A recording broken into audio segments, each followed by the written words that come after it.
when you think about, people being unhappy with noise levels, what comes to mind? Pickleball. Yeah, man. Units are smaller these days. The newer units are smaller. More people are packed together. There's more people that dirty the estate, and there's not enough being done to clean up faster. And the external side of things, they also feel like there's less privacy within their own flats. Our Stanchart marathon is way too punishing to be like something that people want to actually come for, right? I've also gotten a chance to run a half marathon overseas in Gold Coast. People were lining the streets, camping there as like a fun day out. Yeah. Who the hell will do that in Singapore? These days, scammers are everywhere. They don't care whether you're on email, SMS, your office line, your landline, or your grandfather's old Nokia. If it can ring or ping, they'll try something. That's why WhatsApp is constantly leveling up the defenses so you can spot shady behavior before it spots you. And one tool that a lot of people still don't know about is silence unknown callers. Think of it like noise-cancelling headphones, but for scam calls. When an unknown number tries to ring you, WhatsApp quietly screens them out so you can get on with your day in peace. No drama, no scammers, no, "Hello sir, urgent problem with your bank account." But Terence, you must be shouting at your phone. What if the call was actually important? Relax, the calls still show up in your call list, so if it was something legit, you can always check and call back. But even with all these layers of protection, you still play the most important role, especially when it comes to your WhatsApp security. So please, take 1 minute today to turn on two-step verification. Head to your WhatsApp settings, privacy, two-step verification, turn on. Pick a 6-digit PIN that you'll remember and add your email. This tiny step massively reduces the risk of someone hijacking your account, including those who try to outsmart the system. And of course, show your parents how to do it too. If everyone plays their part, scammers will have a much harder time. This PSA is brought to you in partnership with Meta as part of Operation SOP, or Save Our Parents, with the goal of reminding you that you can actually do your part to reduce scams. And now, onto the podcast.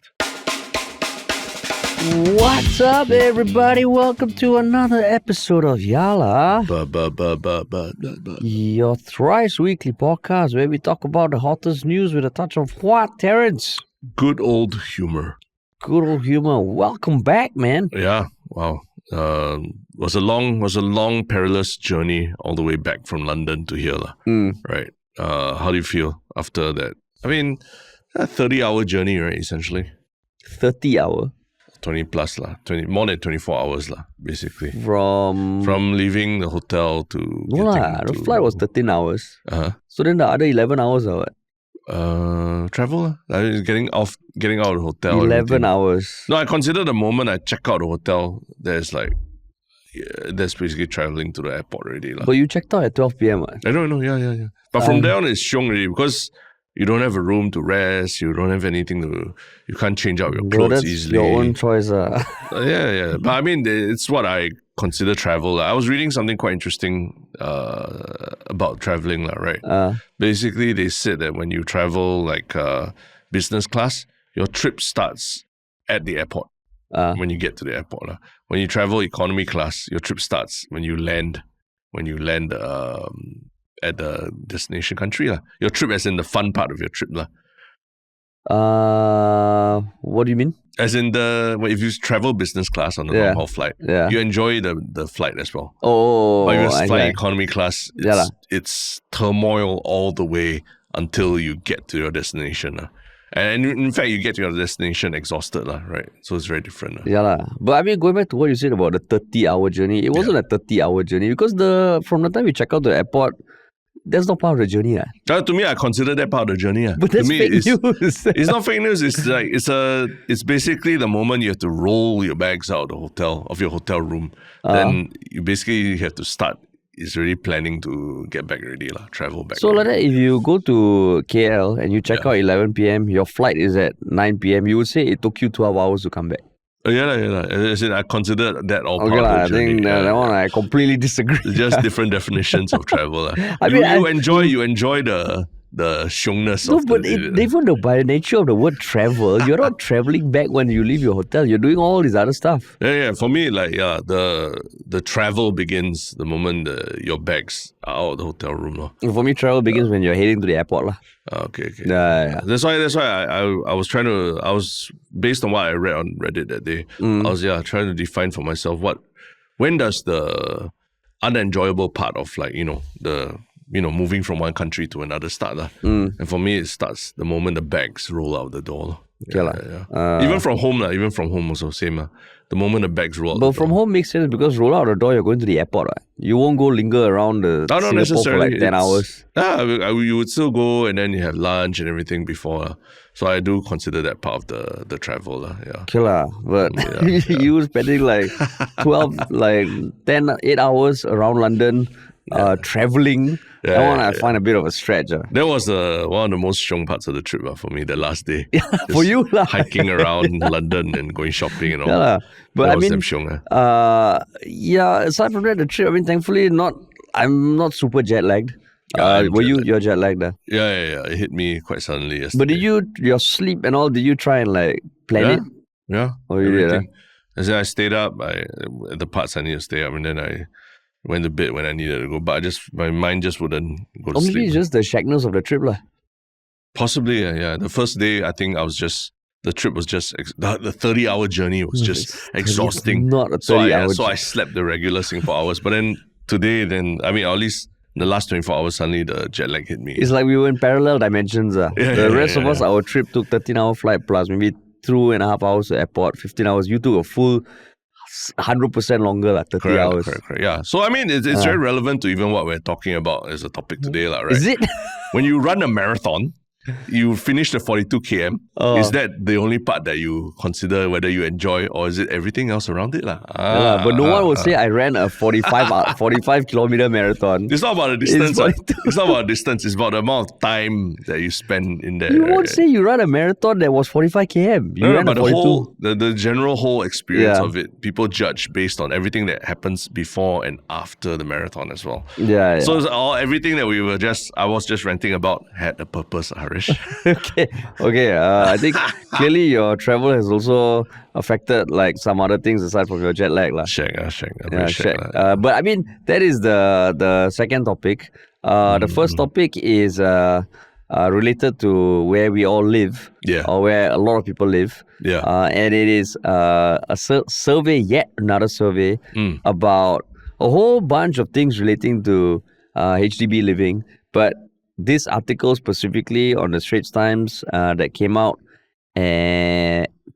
on December 7th is about the satisfaction of residents across 17 areas of HDB living, including cleanliness, noise, and privacy, and how out of these 17 areas, the satisfaction results are down from 2018 to 2023/2024 when the last survey was run.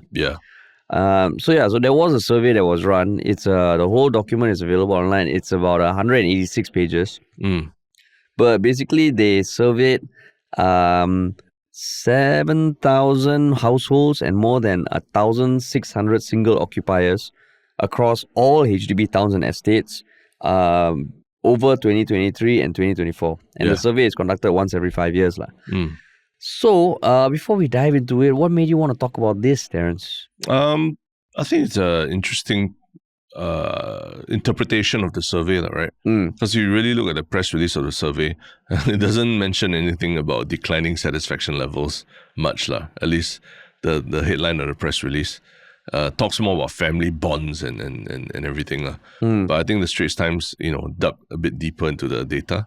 And it points out, sounds quite negative, right? About what people are thinking about HDB life. But that's why I thought it's an interesting topic. And this is another example of building on what you said last week about how, Straits Times took the gloves off when talking about MRTs, the MRT breakdowns and MRT delays. This one to have a headline that is, that incendiary, satisfaction down in 13 out of 17 areas of HDB living.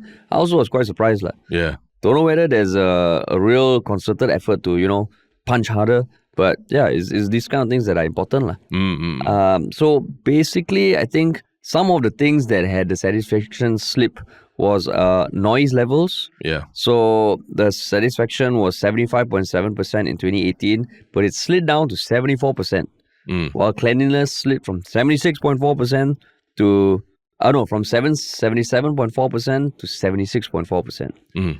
So I mean, when you think about people being unhappy with noise levels, what comes to mind? Pickleball. Yeah, man. First thing that comes to mind these days. First thing that comes to mind. Yeah. With regards to cleanliness, irregular cleaning, inconsiderate behavior such as littering and hoarding of common areas, and also some other things that saw fall in satisfaction: size of flat, view from flat, spaciousness of housing estate, and the ease of cycling within the respondents' HDB towns. So the highest drops were maintenance of the housing estate, which went down by almost 7 points to 85.5%. Yep. Privacy within flat, yep, which went down by 6.6 percentage points, and a variety of flat types down by almost 5 percentage points. What do you make of that? Definitely. I mean, on surface, seems like a reflection of more people living in closer quarters, right? Meaning that, units are smaller these days. The newer units are smaller. More people are packed together. So in terms of maintenance, maybe people feel it more, when they feel that there's more people that dirty the estate and there's not enough being done to clean up faster. And the external side of things, they also feel like there's less privacy within their own flats. A lot of times their flats are now more inward facing, like they overlook each other's blocks. So they can look in each other's windows as well, right? Yeah. So it's just a consequence of everyone just living in closer quarters together. I mean, also because a lot of the newer flats, newer BTOs, they do tend to be more compressed. Yeah. Anyone who's been to a more mature estate where even the car parks are more open air, right? You don't have multi-story car parks or that many multi-story car parks. A lot of the new BTOs, they are all multi-story car parks. And there's this weird thing about the void decks of BTOs, the newer flats. There's how like the old school flats, the void decks are very long to the point that people can play football. Yeah. The newer BTOs, I've never seen anything that is long and wide. I don't know whether that's intentional or not. Even walking is quite complicated. It's like a maze. Yeah. Don't know whether it's intentional or not, but I think it all feels a lot more compressed. Yeah. I mean, that's something that I think now they're trying to track as well, right? So for the first time in this survey, they have a category called wayfinding within housing estate. When you have to use wayfinding in your housing estate, it kind of tells you that a lot of people might be getting lost, right? At the same time, okay, it's still a 91% satisfaction rate, right? But the truth is, just last week, I think I got lost within a slightly newer housing estate when looking for a particular block. And it was very confusing because there didn't seem to be much logic to the numbering of the flats, the way they were clustered around this very big playground. So that's why I think in terms of finding your way around these newer BTOs, it does get a bit trickier. Yeah. I mean, when it comes to maintenance of housing estate, I mean, I live in a mature estate, so I will say that the first floor, I mean, cockroaches are pretty normal. And I mean, it's almost to the point where you're walking to the lift, you almost feel like, it's like they have names now. Nice. And I don't know how it used to be in my estate. I've been living there for 5 years. But yeah, and one thing that is a bit weird, because normally at the lift lobby there was a green trash can, the regular one. But people were throwing stuff even when the trash can was filled up, and just putting it left and right. So I don't know what the rationale was. I mean, okay, you can understand the rationale why maybe increasing the number of times those bins are clean and all requires more manpower and more cost and all that. So the solution was they just put a big ass green bin next to the small bin.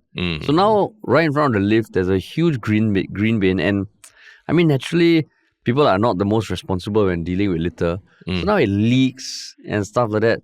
So it just felt like, hey, is that the best solution? To just give a bigger trash can. Yeah. And that's where I can see why amongst everything else, the maintenance of housing estate feels like it's gone down. But Is that anecdotally like your own experience, or you just see it around everywhere? I mean, it's my own experience, but also online, on Reddit especially. I saw some people saying the same stuff. That seems to be the case. And when it comes to blue bins, and this is not just housing estates, public housing estates, I think blue bins in general, people abuse it, man. Right. Yeah. And it always feels dirty. Yeah. It always feels like there's a bunch of like stuff that shouldn't be there. And then it becomes like a slightly cleaner trash can. Yeah. I mean, one thing that baffles me still is I still don't know a lot of the protocols for disposing of e-waste, right? Especially the large ones that don't fit into the small bins that you find at malls and all that. So like, I think you and I have gone hunting for places to dump a television, the old television set before and things like that. Yeah.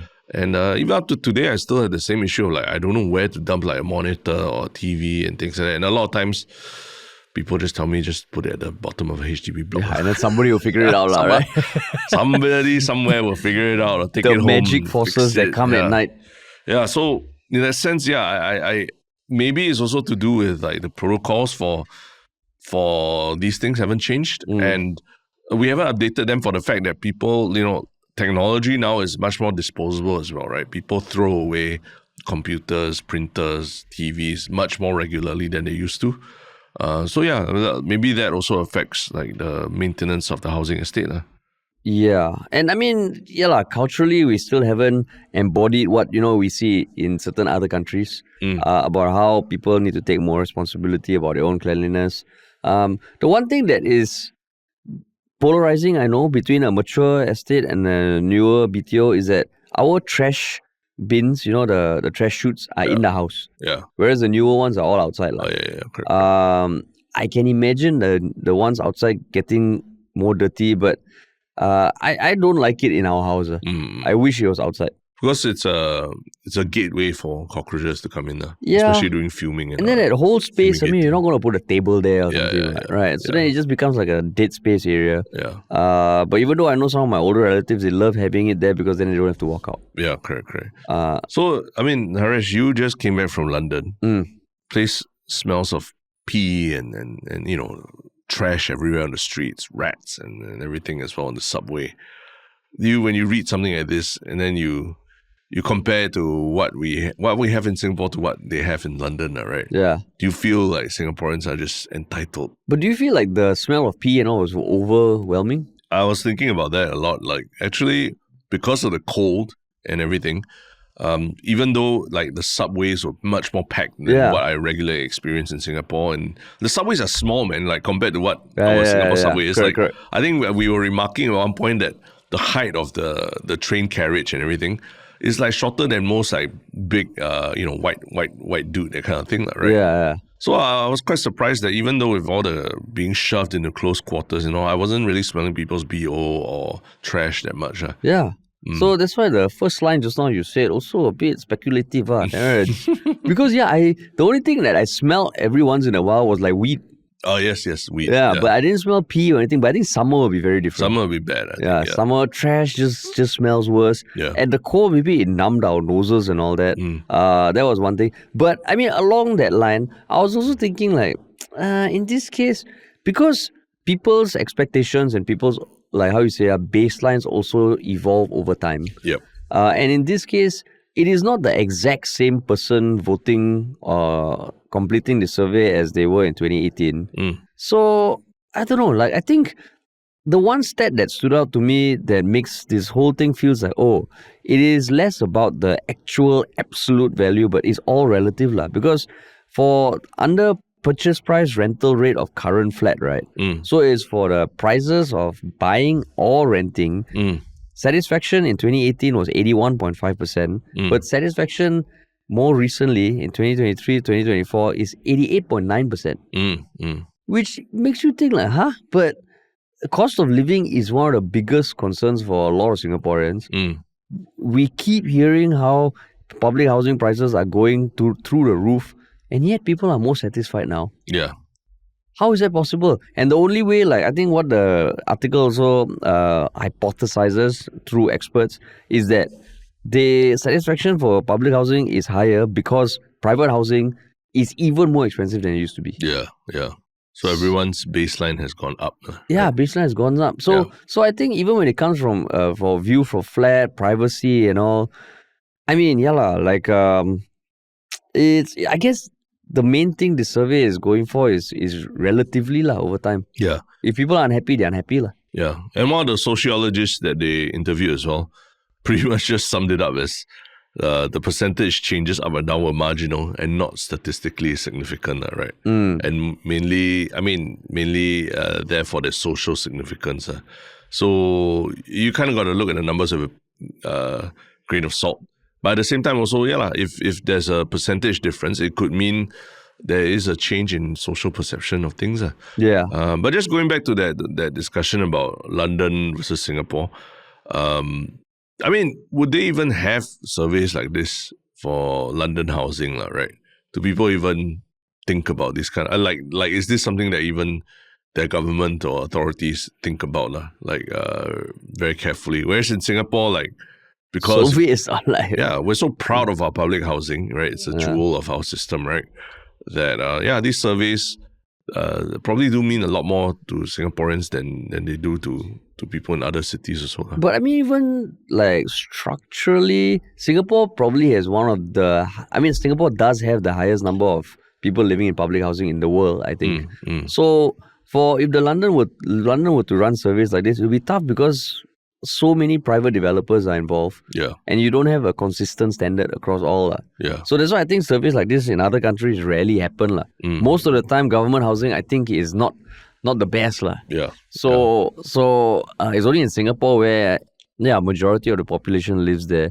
I can't imagine this survey being replicated anywhere else. Yeah. I'm also saying that maybe in Singapore we hold our public housing to a really high standard as well, right? So this percentage drop of 7% still ultimately is an 85% or 80 plus percent satisfaction, right? Which is abnormally high, right? Compared to what you can imagine in other countries. I mean, on this trip also, I think you visited friends and saw their homes in London and all that as well, right?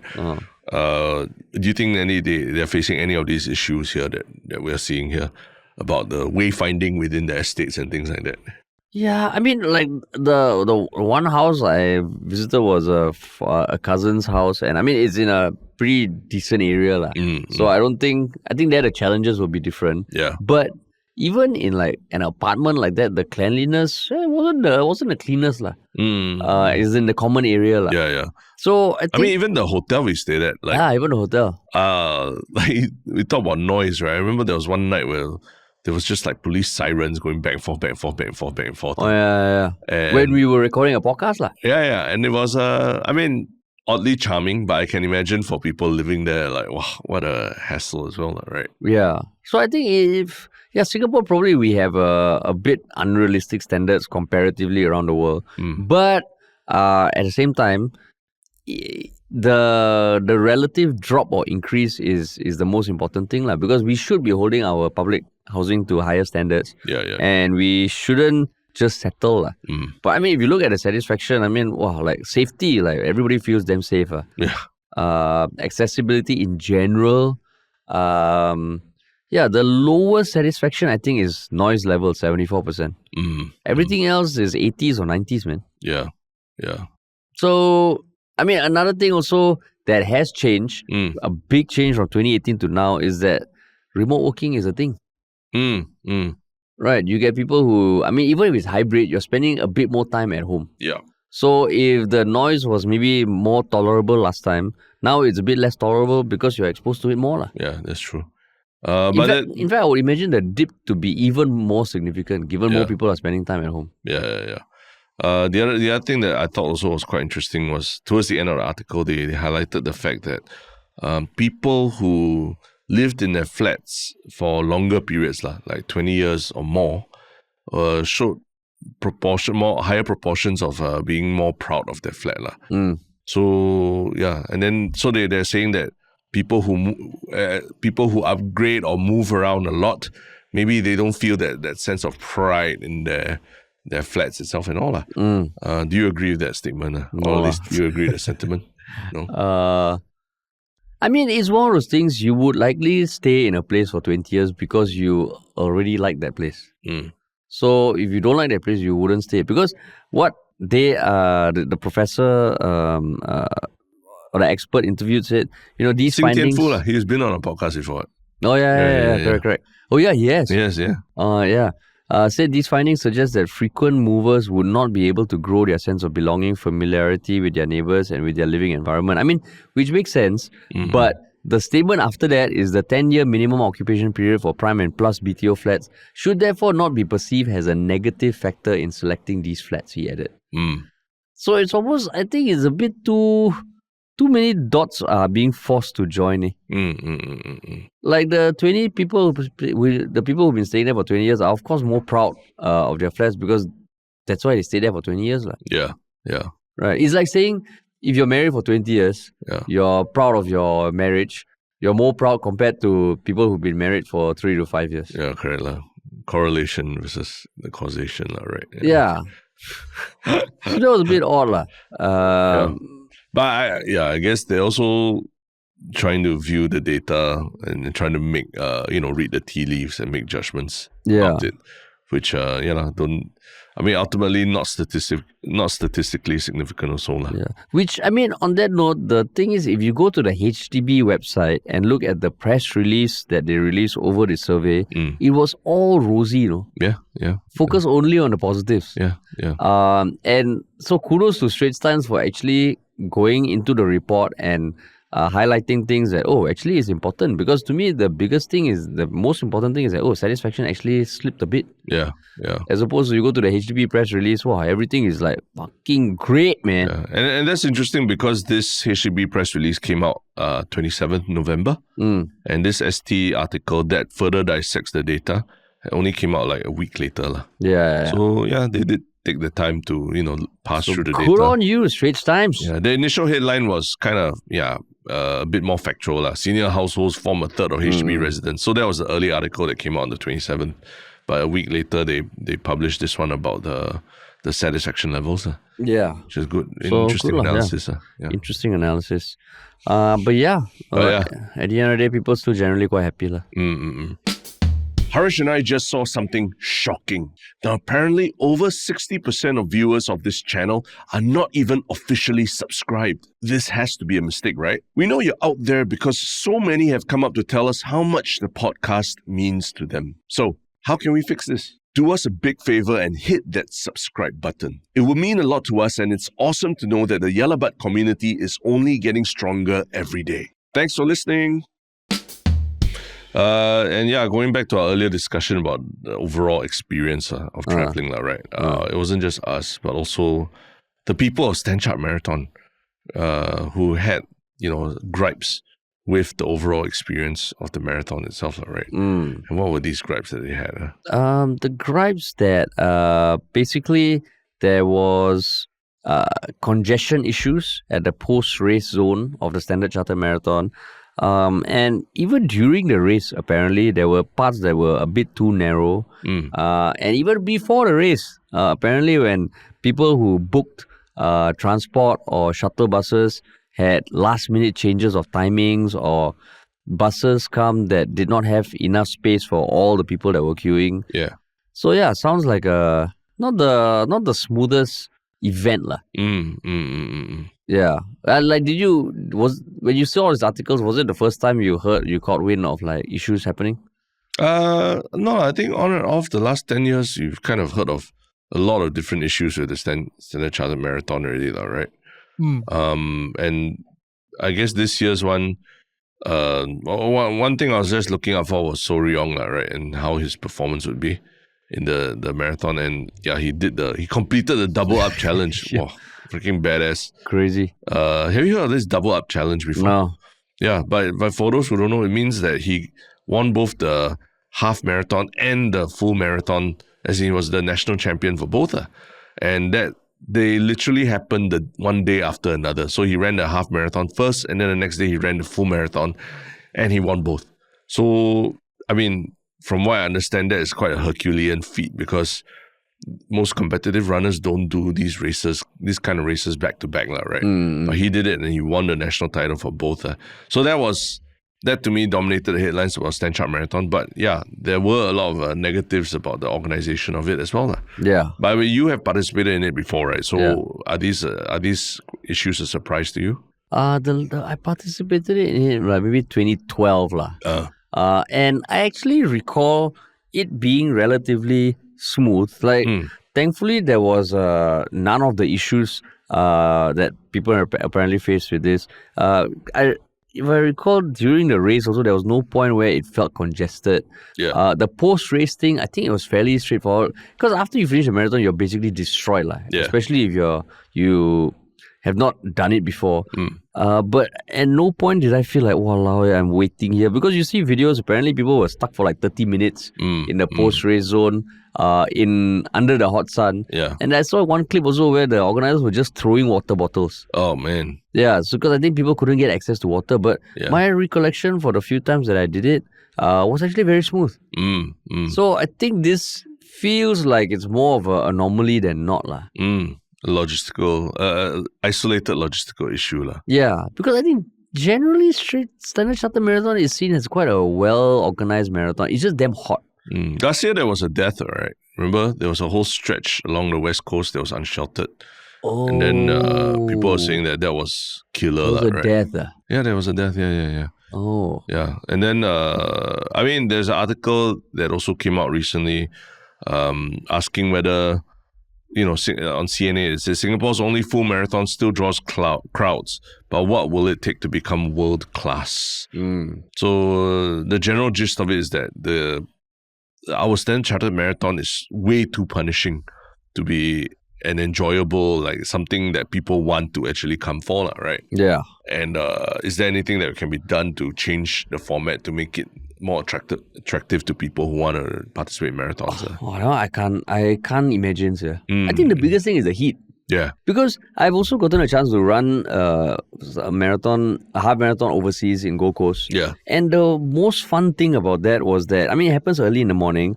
It was during June or July, so it's like winter. And the people were lining the streets. Oh, yeah. Crowds. Right? Yeah. And they would set up like a band. They were giving like free oranges to the runners. And like it was amazing. Like you run through the housing estates and all.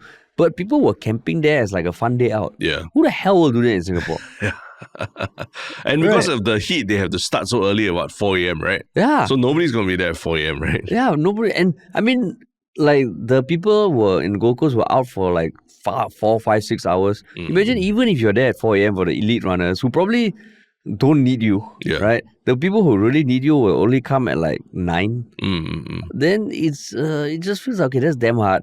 The weather will never change. If you do it, December is really probably one of the coolest months. Yeah. Anywhere else would be too hot. So I don't know, man. Like I can't imagine it becoming world class. Yeah. For different groups, it means something different, right? Yeah. So I think the article kind of pointed out for like the elite runners, why do you want to come to Singapore when it's so punishing and it's very hard to hit your personal best in this heat and everything, right? And even if you win it, it doesn't add a lot to your resume, right? It doesn't yet, right? But then for the crowds, like what you say, it's way too hot for them to enjoy the race as a fun day out or anything like that. And then for those recreational runners, also it's not by any measure, it's not really cheap to participate. It's almost like $200 from what I understand for the half marathon. Yeah. Why for all these three groups, why put yourself through that punishment, to be part of this event, right? But then again, it's what we have, right? It's like, why would 𝘕 put himself through this? It's because it's what we have, it's at our doorstep, and maybe there's really no choice, right? A lot of people do it for a challenge, right? And honestly, running in this heat is an insane challenge. Yeah. And even the history of the marathon, quite interesting, which I didn't know. The first one was in 1982. It only became the Standard Chartered Marathon in 2002 when Standard Chartered became the title sponsor. Yeah. But even that year, there were only 6,000 runners. I think the latest one got 55,000 runners. Yeah. And it was announced as a candidate for the Abbott World Marathon Majors, a series of the largest and most renowned marathons in the world in 2017. But by 2021, they dropped out. Yeah. I think because maybe the realization that, okay, we had just come out of COVID when they did the virtual Standard Chartered Marathon. Yeah, I remember that, Yeah. I mean, like, would you ever do a marathon? Not in my current, not in the current situation, no. I mean, actually, I would if there was a nicer setting lah. As in, I think Singapore's heat is just too much for me lah. Yeah. I mean, honestly, right? Like there was one year where I signed up. I got a free ticket for the marathon, and I woke up at 3 a.m. And I do remember. Okay, so the last ones, the post race was not bad, but the lining up and waiting for your push-off rate and like running with the crowd and all was damn annoying lah. Yeah. So I think the third year when I was going to do a marathon, I literally woke up at 3+ a.m. And because I had not paid for the ticket, I said, you know what? I mean, my phone can track GPS. So I just started a 40 km run from bottom of my house. And it was fucking amazing. And I didn't have to go to the marathon. And it was, of all the things that I participated in on marathons, that was my most enjoyable. But you were not part of the group and everything. Yeah. And then, what's the point of doing it then? No, because then it became like, then I think the realization that you don't need all this, you don't need to deal with that if you just want to run lah. Yeah. But I think for the first time, it's helpful having that crowd. So the marathon in Singapore will always be there lah. It's always a good push. But whether it can become world class, and maybe once people realize that, okay, if you can do it once, doing it the next time, maybe you don't need the crowd lah. Yeah. I mean, there is a very big social aspect to running as well, right? That has, especially in the last few years, I think, you go along Robertson Quay on weekends, there's like huge running groups. I think they've taken over like clubbing and all that as a social activity already, right? So I can imagine these running groups training together for something like the marathon, which would make sense. And it's a painful thing, but ultimately it's also something that people enjoy together, right? Yeah. So, I mean, what you did was admirable. I don't like running groups. But I think it would defeat the purpose of signing up for the marathon for most people, I would say. I think, okay, running with one other person is nice because then you can chat and all.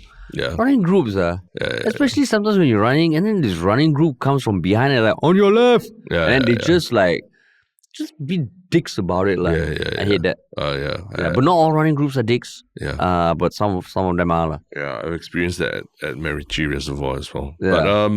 But I mean, I think that it will always have a place in our running calendar because there are groups of people that want to do it like that. And I think in my more recent years, I've come to enjoy running a bit more. So I'll never say never to running this half marathon or something like that. Oh, next year, Terence? No, not next year. I think logistically, I need to give myself a good runway, or at least like 1 to 2 years to train for it. I mean, I hope it still remains in our calendar, but in some way, the logistics of it, probably they need to figure out how to get around all these issues in Singapore. Congestion, which I think they've done in the past. But if last year there was that stretch at the West Coast that was unsheltered, I mean, not good. And this one got a bottleneck. I mean, it feels like you can definitely find places where there are no bottlenecks. Yeah. So then the route planning, I didn't even know that the route changes every year. Yeah. I mean, I remember there was a year where they closed off roads and then people, there was a lot of road closures in anticipation of the event. Then people were missing their wedding dinners and congestions and things like that as well. So that's the other issue, right? I mean, you compare F1, there's a lot of road closures for F1, but I don't know, somehow it's very well communicated and everyone kind of keeps away from the area every year. But seems like the running for the marathon itself, it seems maybe because it changes every year, the route changes so often. People don't know what to anticipate, and then the lay people who don't participate in the marathon get very frustrated. Yeah. But speaking of weddings, there was a dude who was featured on Asia One who had his wedding banquet on Saturday lunch. So he ran the half marathon on Saturday morning. And then he signed up for the full marathon on Sunday morning. Oh. And then he was saying, calling it a bit crazy. I thought it'd be really memorable and all that. So I think he went ahead and did it. But I was just thinking, like, what does the wife think? What does his wife think of this? But this is a bachelor party, right? But the wedding banquet was on Saturday. Oh, the banquet itself. Oh, wow. Because like organizing a wedding is damn shag. Yeah. Normally there's some drama to deal with. Correct. And if you're going to be running and all and away for like hours at a time. Yeah. Oh, I mean, he did say that his in-laws had not find out, but they'll find out eventually, and I think I'll get a beating. Okay, I mean, parents. At the same time, you'd rather he be doing that than going on some some bachelor's trip to Thailand. But that one before, like, even you do bachelor's trip, like the morning of your wedding and the morning after, right? Yeah. Wow, that one is damn shag lah. Right. Yeah, like this one, I think is a nice thing to do, but like the week before lah. But I mean, I guess wedding plan already lah. Yeah, I mean, and he I think in the article he said that he liked the idea as he was not really into drinking and partying. I really respect. And apparently he runs about 30 km early in the morning on weekends to build endurance. So this was just like another weekend. So he also doing his own double up challenge. Correct. Yeah, double up. Yeah, that's right. On the weekend of his wedding. But it's just a generational difference. Young people, what they consider fun these days is what you avoided, right? Like getting together in the crowd with people and just running at 4 a.m. and being in the scorching sun until you end the race and everything. That's what the idea of fun is these days. Yeah. Correct. But I mean, I think as a bachelor thing to do, I support that. But just on the wedding weekend also. Yeah. Could have done it earlier or something. Or maybe it was just that wedding banquet. Like there wasn't multiple stuff happening. Possibly. Yeah, the other thing, wedding banquets these days also simpler. Oh, that's true, right. They're not as elaborate events like what they used to be. Yeah. So yeah. But yeah, man. Cool. What is your One Shiok comment since you came back to Singapore? My One Shiok comment. I mean, it was off our episode that we did live at Chan Shui Social in London, where we got two fans on. For the second half, but for the first half we talked about the very important topic of whether Chinese Singaporean men are the ugliest type of Chinese. And there was a comment on Reddit from 𝘕𝘓𝘕.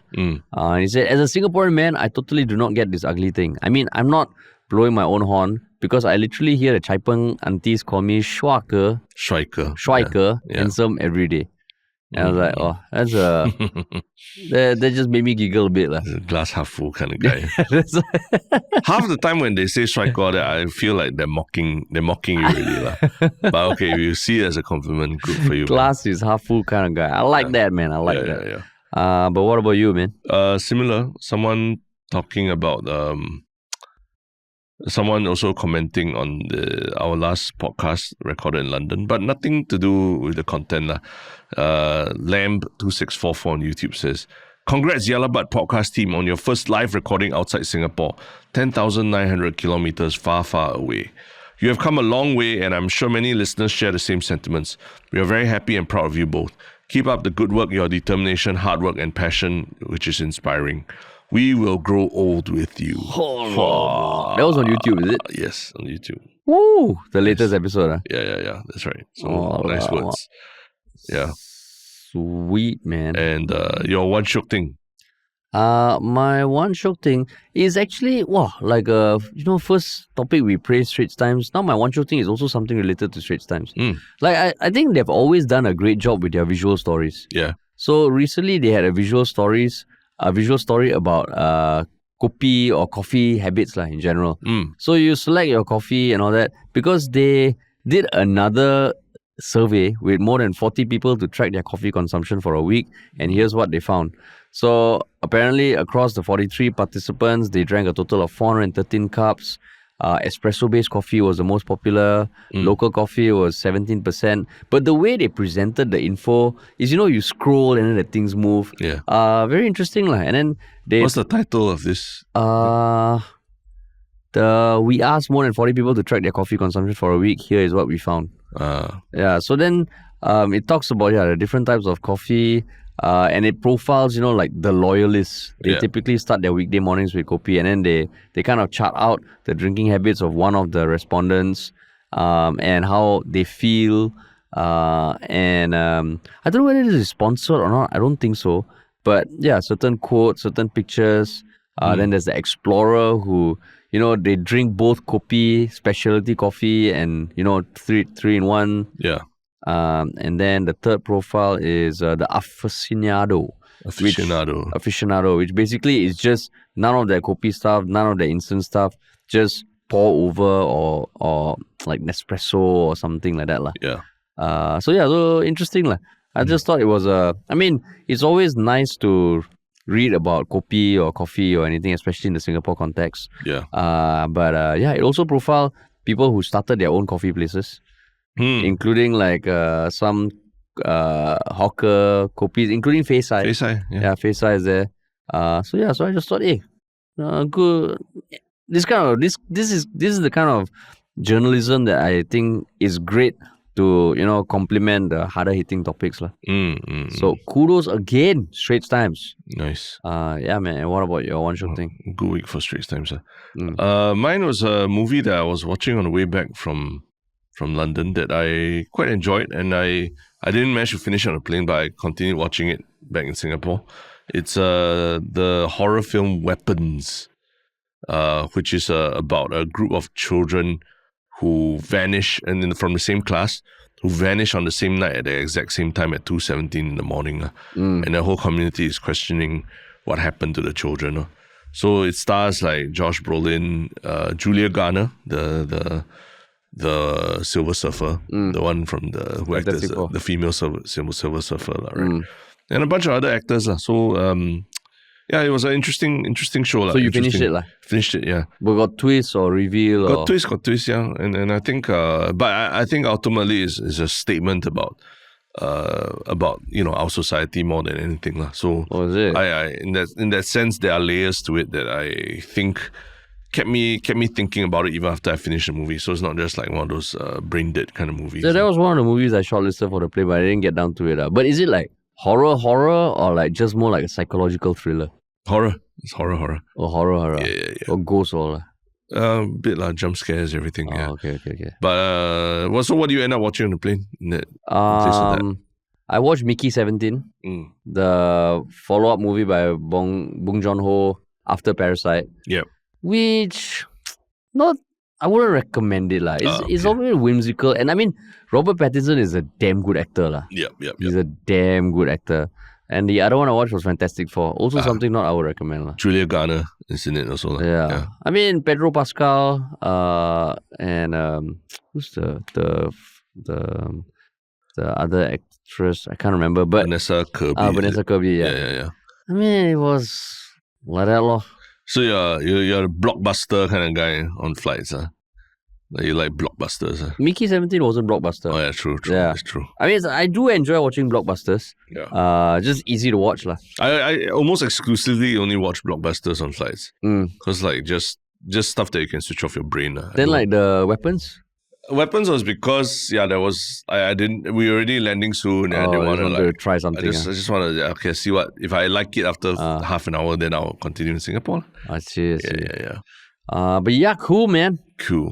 We're back in Singapore.